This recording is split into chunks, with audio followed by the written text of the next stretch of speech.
네, 안녕하세요. 치윤 채널입니다. 오늘은 제가 오늘부터 커피 교육을 좀 체계적으로 받으려고 가고 있습니다. 저는 원래 커피숍 아르바이트를 했었는데 가장 기초적인 부분부터 다시 한번 좀 배우고 체계적인 부분들을 좀 다듬기 위해서 오늘부터 한 달 정도 일단 첫 번째 수업을 들어갑니다. 제가 이제 교육을 흘러가는 곳은 SCA라고 국제 바리스타 자격증을 공부할 수 있는 곳입니다. 다행히 제가 거주하고 있는 순천에 그 학원이 있어가지고 제가 그쪽으로 배우기로 했고요. 일반 바리스타 자격증 1급, 2급 같은 경우는 많은 협회에서 제공해주고 있는데 저는 조금 더 자세한 공부를 좀 하고 싶었고, 그리고 특별히 제가 선택하게 된 이유는 스페셜티라는 커피, 스페셜티라는 원두를 취급하여서 공부를 하고 있습니다. 그래서 제가 이제 선택을 하게 됐고요. 지금 이제 7시부터 교육인데 지금 거의 도착했는데 가서 계속 이어가도록 하겠습니다.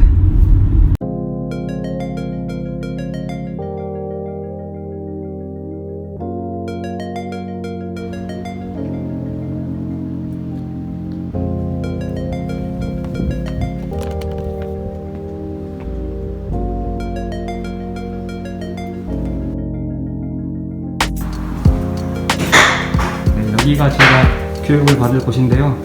아직 모르는 게 많지만 사장님이 잘 가르쳐 줄 거라고 생각합니다. 저기 사장님이 보이십니다. 네, 안녕하십니까. 네, 잘 부탁드리겠습니다. 네.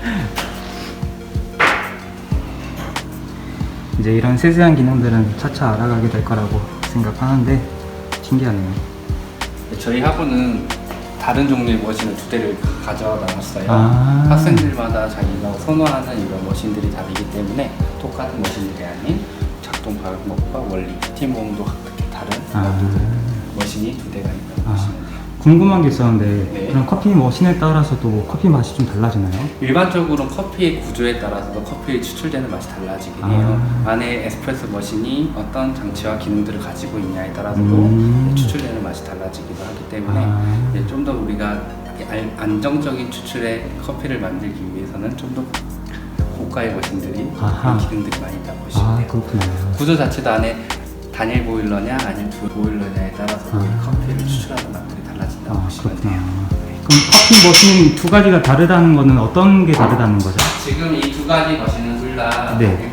보일러 하나짜리 일반적인 보일러긴 한데요. 네네. 어떤 데 다르냐면 일반적으로 지금 이쪽 오른쪽 머신 같은 건 이제 페이마 298이라는 이제 부분 머신이 하나인데, 이거 같은 경우는 우리가 스팀 레버를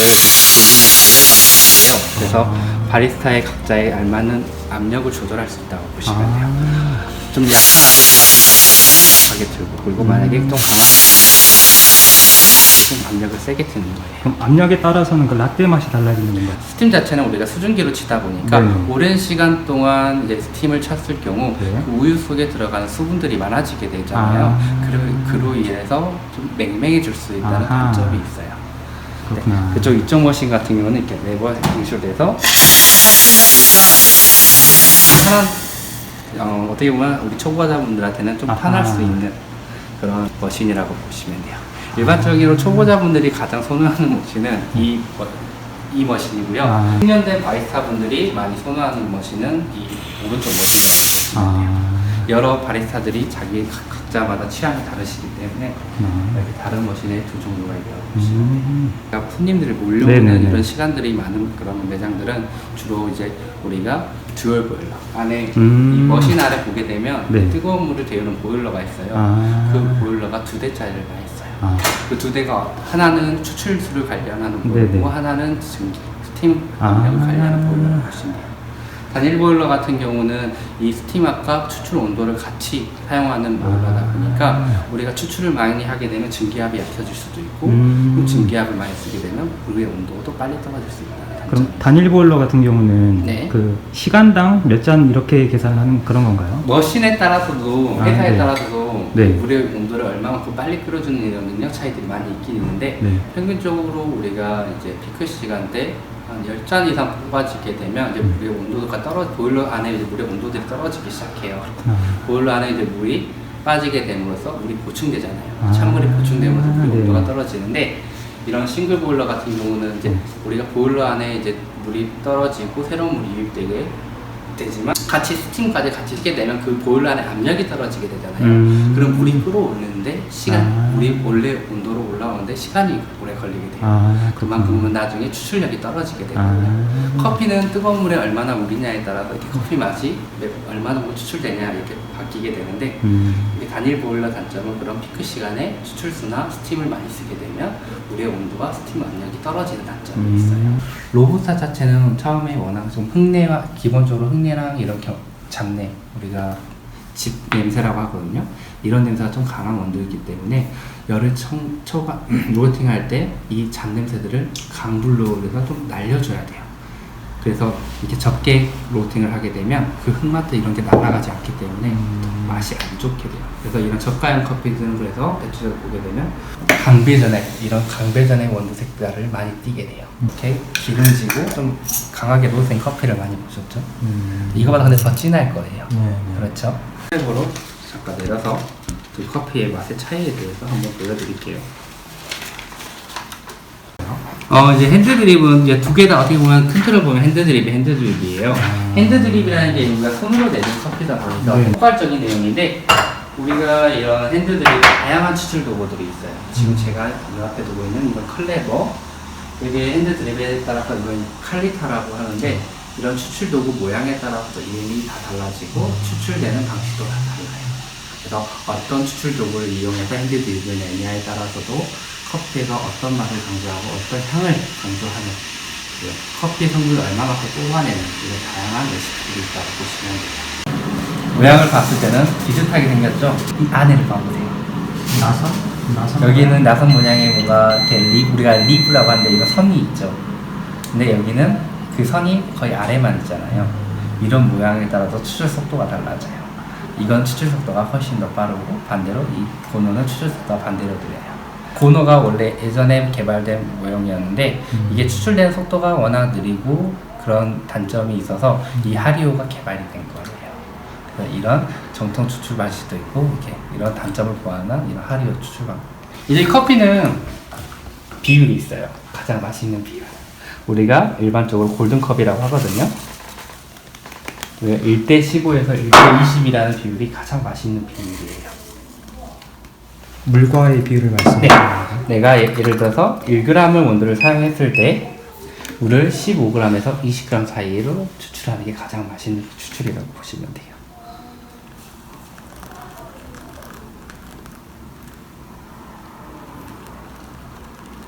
제가 물을 280 정도 부을 거예요.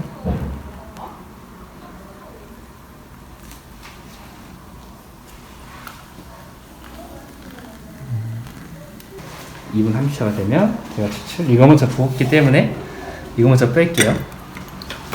엄청 간편하죠? 신기하다. 좀 간편한 핸드드립. 버튼이 따로 있잖아요. 바로 올리면 컵이 올리면 추출되는 거고요. 그래서 이 드리퍼 같은 경우는 진짜 어느 누가 내려도 항상 내가 레시피만 잘 잡아놓으면 누가 내려도 항상 일정한 맛을 내는 커피를 추출할 수 있을 거라 생각하시면 돼요. 이제 숙련된 바리스타가 맛있는 레시피를 설정해 놓으면 어느 누가 그 레시피대로 내려도 똑같은 맛을 낼 수 있겠죠. 커피를 먹어볼게요. 그래서 이제 추출된 커피는 항상 추출될 때 농도가 다르기 때문에 항상 좀 저어주셔야 돼요. 에스프레소도 똑같아요. 밝기가 아예 다른데요? 커피 색도 추출된 커피 색도 다르죠. 네네. 로부스타가 좀 더 진한 편이죠. 어디서 많이 먹어본 맛이죠? 이게 제일 익숙한 맛인 것 같아요. 그죠? 네. 어디서 많이 먹어본 맛이죠? 그 커피는 뭔가 커피 안 같죠? 뭔가 차 느낌이 강하게 나죠. 네. 차 느낌이랑 네. 산미? 네, 산미도 산미. 같지만 이런 구수한 견과류 단맛도 많이 나죠. 우리가 무조건 크고 싸니까 사 먹잖아요. 근데 이 커피가 생겨나게 된 이유가 뭐냐면 우리가 이런 로부스타 종으로는 이제 이 아라비카 스페셜티를 어떻게 보면 이겨볼 수가 없어요. 맛적인 부분에서. 이 아라비카 스페셜티 커피를 로부스타 비교하게 되면 선호도는 훨씬 이 스페셜티가 높아요. 그리고 커피 자체가 이 로부스타 종은 우리가 라이트 로스팅이라고 하거든요. 밝게 좀 커피의 본연의 맛과 향을 살리는 로스팅을 할 수가 없어요. 이런 흙냄새가 나는 맛점은 사람들 일반적으로 먹었을 때 좋은 평가를 받기가 어렵기 때문에 우리가 열을 강하게 가해서 무난한 커피를 만들어요. 이런 로부스타 종의 산미와 이런 거 싹 없애버려야지 이 커피 자체가 좀 커피 본연의 쓴맛과 이런 맛들을 발현하기 때문에 좋은 로팅으로 강하게 볶아버리는 경우가 있거든요. 그러면 이런 커피는 대체적으로 우리가 흔히 먹는 좀 쓴맛이 많이 나잖아요. 이런 쓴맛을 우리가 희석시키는 거예요. 대용량으로. 우리가 1리터 커피, 이 일반적인 우리 카페에서 갔을 때 먹는 한 잔짜리 아이스 아메리카노에 이런 로부스타의 저가형 커피, 에스프레소 다 넣어서 먹게 되면 너무 쓰잖아요. 그래서 뜨담한 커피 자체 맛이 워낙 쓰다 보니까 이 커피를 물에 희석시킨 거예요. 그래서 대용량으로 출시한 거예요. 그게 그쪽의 업계 전략이에요. 그리고 이 로부스타 같은 경우가 단가 전략이 많이 가능하거든요. 배전도, 우리가 이제 배전도에 따라서 커피 추출할 수 있는 용량들이 달라지는데, 이런 강배전된 원두들 같은 경우는 적은 양으로 커피를 추출해도 커피 자체가 맛이 진하게 나오기 때문에 원두 사용량을 적게 해도 맛이 잘 뽑혀요. 커피 그냥 쓴맛이. 근데 반대로 이런 스페셜티들은 배전도를 강하게 가지 않아요. 앞에 보게 되면 이렇게 밝은 정도, 우리가 미디움 로팅까지 많이 가거든요. 미디움 로팅의 원두를 로팅을 해서 추출하게 되면 불을 적게 받았기 때문에 원두의 밀도가, 열을 많이 받은 건 밀도가 낮아서 물 흡수를 잘해요. 반대로 미디움 로팅 같은 경우는 불을 적게 받아서 밀도가 높은 편이에요.